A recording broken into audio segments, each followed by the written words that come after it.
Praise the Lord. ஆண்டவராகிய இயேசு கிறிஸ்து நாமத்திலே உங்களை வாழ்த்துகிறேன். தேவனுடைய பிரசன்னமும் வல்லமையும் உங்களை நிரப்புவதாக. ஏசாயா 35 அதிகாரம் 6 வசனத்தின்படி, முடவன் மானை போல துள்ளுவான், ஊமையுடைய நாவு கெம்பிரிக்கும், வனாந்தரத்திலே அங்கே தண்ணீர் தடாகமாக மாறும். இந்த அழகான வசனத்தை நான் வாசிக்கும் போது, இந்த நாளிலே தேவன் உங்கள் கண்ணீரை துடைத்து உங்களுக்கு ஒரு அற்புதங்களை செய்வாராக. முடவன் மானை போல குதிப்பான். இங்க அநேகர வாழ்க்கை முடங்கி போயிருக்கிறது. குடும்ப வாழ்க்கை, தொழில், ஊழியம், அவர்கள் எதிர்பார்த்த காரியங்கள் ஒருவேளை முடங்கி போன நிலைமை நீங்கள் முடங்கி போயிருக்கலாம். இன்றைக்கு தேவனுடைய வார்த்தை என்ன சொல்லுகிறது? முடவன் அவன் மானை போல குதிப்பான். நீயும் நானும் குதிக்க வேண்டும், துள்ள வேண்டும், ஓட வேண்டும், அதில் ஜீவன் உண்டாக வேண்டும் என்றால் அங்கே ஆண்டவர் எதிர்பார்க்கிறார். நீங்கள் அப்போஸ்தலர் நடபடிகள் 3 அதிகாரத்திலே 3 வசனத்திலிருந்து நீங்கள் படித்து பார்ப்பீர்கள் என்றால், அங்கே அப்போஸ்தலர் பேதுரும் யோவானும் தேவாலயத்துக்கு ஜெபிக்க போகிற போது அங்கே கைகால் வர 40 வயதுக்கு ஒரு முடவன் அவன் முடங்கி போகிற இடத்திலே அவன் பிச்சை கேட்டுக் கொண்டிருக்கிறான். அருமையானவர்களே, தேவன் உங்க வாழ்க்கை எப்போதுமே முடங்கி இருக்க வேண்டும் விரும்பவில்லை. ஒருவேளை முடங்கி இருக்கல, அடங்கி இருக்குங்க, மற்றவர்கள் அடக்கப்பட்டிருக்கீங்க. ஒரு கால ஒரு நேரு ஒரு கர்த்தர் ஒரு துள்ளி எழும்பும்படியாய் ஆண்டவர் ஓடும்படியான ஒரு அற்புதங்களை செய்வார். அருமையான தேவ மக்களை, இப்படிப்பட்ட மனநிலைமையோடு ஒருவேளை ஒடுங்கி போயிருக்கல, வசனம் சொல்லுது, ஆபத்து காலத்தில் நீ சோர்ந்து போவாயானால் உன்னுடைய பலன் குறுகி போகும். ஒருவேளை பலன் குறுகி போயிருக்க, நீ சோர்ந்து போயிருக்கிற, உங்களுக்கு ஒரு நல்ல வாய்ப்பை தேவன் வைத்திருக்கிறார். இந்த இடத்துல அவன் அங்கே ரோட்டு ஓரத்தில் பிச்சை கேட்டு சராசரி மனுஷனை போல இல்லாமல் ஒதுக்குப்புறத்தில் ஒதுக்கி கிடந்தான். ஒருவேளை ஒதுக்குப்புறத்தில் ஒதுக்கி இருக்கலாம், ஒதுக்கப்பட்டிருக்கலாம். உங்களுக்கு ஒரு காலத்தை, நேரத்தை தேவன் வைத்திருக்கிறார். அருமையான தேவ மக்களே, இது ஆலயத்துக்கு எப்போதும் போல போகிற அந்த பேதருக்குள்ளே, யோவானுக்குள்ளே சில மாற்றங்களை தேவன் ஏற்படுத்துகிறார். இப்போ பேதருடைய ஆசை, நம் ஆண்டவரால் எல்லாம் முடியும் அல்லவா, அவர் ஒரு மனிதனை நடக்க செய்வார் அல்லவா, ஓடச் செய்வார் அல்லவா, அவரால் முடியாத காரியம் ஒன்றுமில்லை என்று அவருக்குள்ளே ஒரு எண்ணங்கள். இது தனிப்பட்ட மனிதன் உண்டாகிற மாற்றங்கள். உங்க வாழ்க்கை கூட மாற்றம் அடையும் போதுதான், மனம் திரும்பும் போதுதான், நீங்கள் இதனுடைய வல்லமையை உணரும் போதுதான் முடங்கி போன உங்க வாழ்க்கை இப்போது துள்ள ஆரம்பிக்கும். ஒருவேளை உங்களுக்குள்ள அந்த விசுவாசம் முடங்கி போச்சா, பக்தி முடங்கி போச்சா, தேவ நம்பிக்கை முடங்கி போன, உனக்குள்ள இருக்கிற இயேசுவை நீ மறந்து போனையா, அதனால் முடங்கி ஆபத்து நெருக்கி கொண்டிருக்கிறது, கவலை உன்னை ஒடுக்கி கொண்டிருக்கிறது. நீ கர்த்தர் மேல் நம்பிக்கை இருந்து பார், கண்ணீரை துடைப்பார்.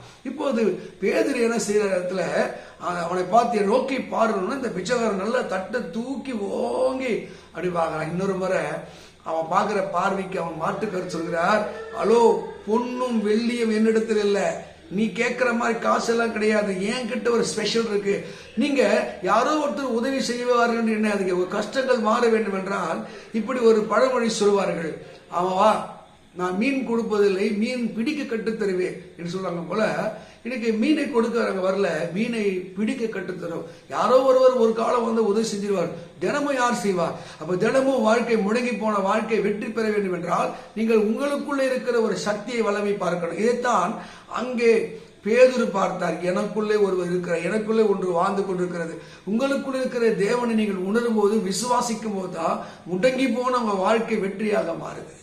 அருமையான தேவ மக்களே, நீங்க ஊமையான உங்க நாவு கெம்பீரிக்க வேண்டும் என்றால், அற்புதங்கள் நாவிலே வர வேண்டும் என்றால், சங்கீதம் 103 நீங்க படிச்சு பார்த்தீங்கன்னா 5 வசனம், நன்மையினால் உன் வாயை திருப்தியாக்கி திரும்ப உன் வயதை வாழ வயதை போல மாற்றுவார். நீ துள்ளி குதிக்க வேண்டும், அற்பம் செய்ய வேண்டும் என்றால் உனக்குள்ள இருக்கிற தேவனை நீ விசுவாசிக்கும் பொழுதுதான். இரண்டாவது, கூட்டு விசுவாசம். குடும்பமா விசுவாசிக்கணும், நண்பர்களா விசுவாசிக்கணும், ஜெப ஐக்கியமா விசுவாசிக்கணும். மார்க்கு சுவிசேஷம் 2 அதிகாரத்துல அங்கு பக்கவாதத்தில் பிடிக்கப்பட்ட ஒருவனை அங்கே 4 நண்பர்கள் யோசிச்சு பாருங்க, அவனை கூப்பிடுறான், விரும்பல நினைக்கிறேன், நான் வரலப்பா, நான் கொடுப்பா, நான் இப்படியே இருந்துடுறேன். நிறைய பேர் வாழ்க்கையில முடங்கி போன, இப்படியே நான் விட்டுருக்க, நான் வாழ்ந்துடுறேன், இப்படியே என் காலம் முடிஞ்சு போகட்டும். உங்களுக்கு நல்ல செய்தி, இயேசு உன்னை அப்படி விடுவதில்லை. உன்னை விசாரிக்க, உன்னை காப்பாற்ற ஒரு சில ஆட்களை வைத்திருப்பார்கள். இந்த 4 நண்பர்கள் யோசிச்சு பாருங்க, ஒரு வீட்டு வேலை ஒருத்தர் கட்டிலோடு தூக்குறது சம்டைம் நிறைய டைம் ஆயிருக்கும். ஓட்டு பிரிச்சு அது வீட்டுக்காரன் நினைச்சிருப்பான், என்ன நடந்திருக்கும் பாருங்க. எதை பத்தியும் கவலை இல்லை. அந்த 4 பேருடைய விசுவாசத்தை கண்டு அந்த முடங்கி போனவன், உன் பாவம் மன்னிக்கப்பட்டது, உன் படுக்கையை எடுத்துக்கொண்டு நட என்று சொல்லி அவனை கர்த்தர் முடக்க நோயிலிருந்து கர்த்தர் அற்புதம் செய்தார். தேவ மக்களை, உங்களுடைய விசுவாசம், உங்கள் தேவனுக்கு நம்பிக்கை முடங்கி போயிருக்கலாம். உன் தாயை, உன் தகப்பனோ, அண்ணனோ, தம்பியோ, நண்பனோ ஒருவேளை முடங்கி போயிருந்தா உங்கள் விசுவாசம் சரியா இருந்தா அவங்களை எழுந்து நடக்க முடியும். அப்படிப்பட்ட மோட்டிவேஷன், அப்படிப்பட்ட உற்சாகத்தை உங்க வாயிலிருந்து வழங்குங்க. கர்த்தர் அற்புதம் செய்வார். ஊமையா இருக்காதீங்க. ஊமையுடைய நாவு கெம்பீரிக்க வேண்டும். பாருங்க, அண்ணாள் ஊமையா இருந்தா குழந்தை கிடையாது. அண்ணாள் வாழ்க்கையில் ஒரு அற்புதம் கிடையாது, ஒரு மாற்றம் கிடையாது. மலடி மலடி என்று ஒடுக்கி அவளால் பேச முடியல. ஒரு நாள் அண்ணாள் தேவாலயத்துக்கு போனாள், தேவனை தேடி போனால், கர்த்தரை ஆராதிக்க ஆரம்பித்தார், துதிக்க ஆரம்பித்தார். அண்ணாளுடைய கண்ணீரை கர்த்தர் மாற்றினார். நீங்க தேவனை நம்புகிற மக்களா இருந்தால் விசுவாசத்தும் நம்பிக்கையோடு போய் அழுது புலம்பி தேவனை நம்பி பாருங்கள். உங்களுடைய கண்ணீரெல்லாம் தேவன் மாற்றுவார். அண்ணாள் வாழ்க்கையிலே அண்ணாள் சொல்கிறார், இந்த பிள்ளைக்காக நான் விண்ணப்பம் பண்ணினேன், என் விண்ணப்பத்தின்படியே அவர் கேட்டறினார். அதுக்கப்புறம் நீங்க 2ஆம் அதிகாரம் படிச்சு 1ஆம் வாரம் பாருங்க.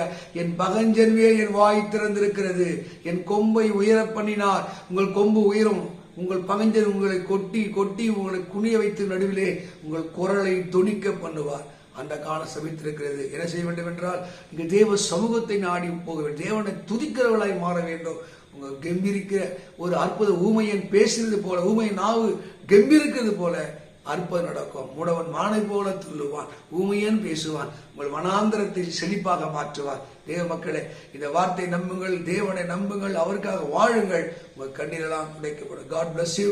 கர்த்தர் இந்த வார்த்தையின்படியே உங்களை ஆசீர்வதிப்பாராக. ஆமென், ஆமென்.